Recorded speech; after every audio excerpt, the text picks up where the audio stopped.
NFL.com, or ESPN.com, as you called them yesterday, put out a story predicting each NFC team's MVP. I think they did it for every team. I'm just looking at the NFC right now. So all 16 teams in the NFC, 8 of their predictions were quarterbacks, and then the other 8 were, I'm trying to find an example, like Derek Brown, they have as the Carolina Panthers MVP for this season. DJ Moore for the Bears I thought was kind of interesting. For the Cardinals, they have Kyler Murray. I don't think that's a surprise. They reference Marvin Harrison Jr., actually, in the write-up. So I guess there's a couple ways to look at this, and I think the first one is simple. If they're going to make a run at a playoff spot, which would be my goal for the Cardinals this season, yes, is it as cut and dry as Kyler Murray has to be their best player? Because I'm inclined to say, like, 85% yes. Yeah, honestly, I don't know how the Arizona Cardinals get into the postseason if Kyler Murray does not continue to grow and evolve as a player and as a person. I just don't know how that happens.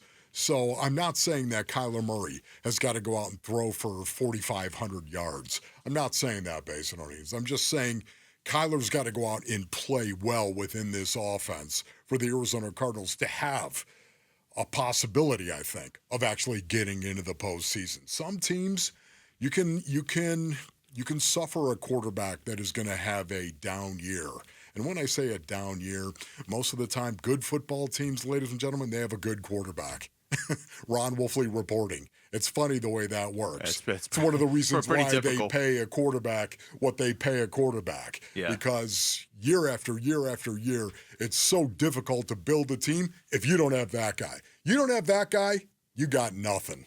Yeah, I'm trying to look through and find a team that could have a good year this year. Like, I'm just going to say a playoff team that could maybe do it without good play or strong play from their quarterback. And honestly, the only one I can kind of settle on is maybe Pittsburgh. Just because they're always above 500 somehow. They made the playoffs last year, and I don't think they had great quarterback play. But, I have to strain myself to even find that. Okay, so if you don't get great quarterback play, how do you win? How do you win? Okay, say you get a quarterback who doesn't turn the ball over a lot. Mm-hmm. Okay, but he doesn't necessarily go out and throw 4 touchdowns a game, right? Doesn't do that, but doesn't turn over the ball a lot, protects the ball. There's a way you can actually get into the postseason, and we have seen it. Sometimes you can go all the way to the Super Bowl. Isn't that right, Joe Flacco? Okay?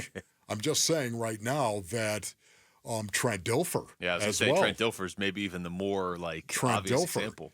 You got to be able to run the ball, and you got to have a great defense, a stout defense, if in fact you're going to win games with an average quarterback.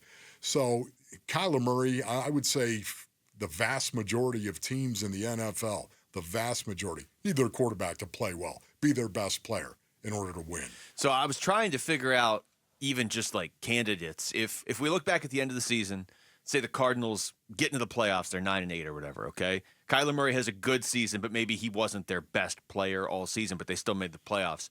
The only names I could even come up with, I know they said Marvin Harrison Jr. in the story. The names I came up with are James Conner, and I would want to say Budda Baker, but you kind of know what he's going to be. It would almost be like if Kaiser White or somebody else was just amazing on defense, in addition to Budda being what he is. Those are about the only names I could even come up with. Like, Kyler has a really good year, Budda has a really good year, but James Conner has a monster year. Yeah. Or somebody else on defense has a monster year. No, you're right about that. And, I thought of Marvin Harrison Jr. as well. I did. I thought of this kid. This surprises me. No, well, again, I thought of him only from the standpoint, what could he possibly bring to Kyler Murray in this offense, ladies and gentlemen? What if he is Jamar Chase? That's my point. What if he does turn into a true wide receiver one, the way that we all kind of speculated he might be able to? Now, listen, you know me. Prove it, Rook. I know. Just prove it. But that's not even why I'm laughing. You said, what if he is Jamar Chase? And for just a second, I was like, it is possible he's Jamar Chase as a rookie. I'm just saying. It's possible. I'm just saying and right how now. awesome would that be? What kind of impact could that possibly have on Kyler Murray and this offense if he was a Jamar Chase? If he came into the league, and once again, based on audience, this is a situation where you look at where Marvin Harrison Jr. comes from, you could clearly see that. The mental player, the intelligent player that Marvin Harrison Jr.'s father was and is. I mean, he came in and really impacted the Indianapolis Colts. Yeah. Marvin Harrison Jr. can do the exact same thing. Now, prove it. This is Kyler Murray when he was on with us last month talking about the responsibility he has and the importance that his leadership carries now. That's very important. It's very important. And not only just me, but I'm more of a lead by example type of guy. And obviously, people that have been around here understand that. But it's huge because, this new culture that we're building, it's real. And when I say real, I mean, like, if you're not in line, like, you don't.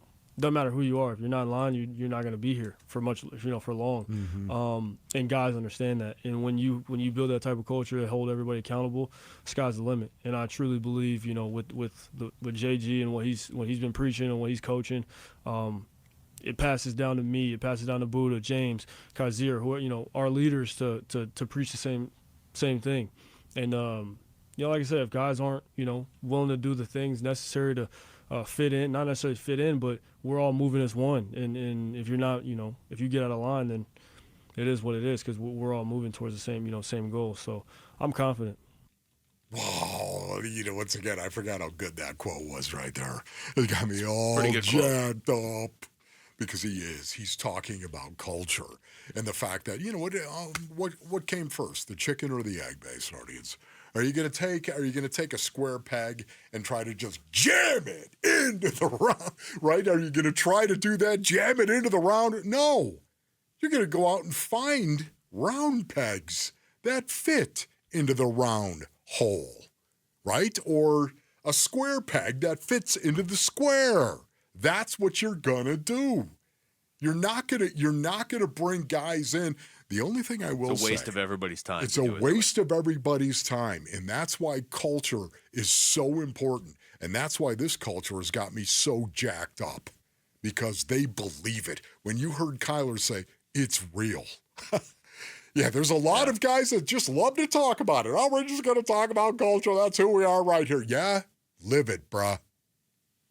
I can tell you, at least my impression too, from that interview that we did with Kyler Murray. He's a no nonsense guy. Like, he's not going to walk in there and be like, well, the culture is so amazing, and then go out there and it's a circus. Like, he just wouldn't say it.